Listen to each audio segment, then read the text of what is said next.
कनक न्यूज़र प्रभाव मालकानगिरी जिला बंडा युवतींकर अश्लील एमएमएस खबर कनक न्यूज़ रे प्रसारण पर दोषी विरोध में मामला रुजु करिसेंती जिला परिषद सभ्या तथा समाजसेवी प्रशांति लता विषयी से मालकानगिरी एसपी अतिरिक्त एसपी को भेटिबा परे मालकानगिरी थाना रे मामला रुजु करिथिबा जणा पड़िछि।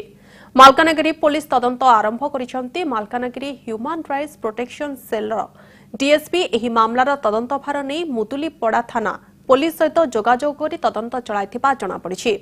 या सहित पीड़ित युवती को गांव को डका जाइथिबा सूचना मिलिछि।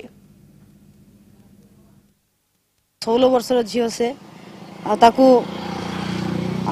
अत्याचार हो एसपी पाखे जा कथा एसपी को लिखि खंडे देइछि जेमिति नारी अत्याचार करिछि ताकू इनक्वारी करी उत्तम दंड दिया जाऊ जे आगो दिन आउ कोन नारी उपरे एमिति अत्याचार जमिति न हो। छोट नाबालिका झील सहित जड़े पुरुष सहित संपर्क अच्छी से विभिन्न मोबाइल एवं इंटरनेट छड़ाई से रिपोर्ट अनुसार आम गोटे केस करूँ केस टी जड़े डीएसपी लोक तदंत कर।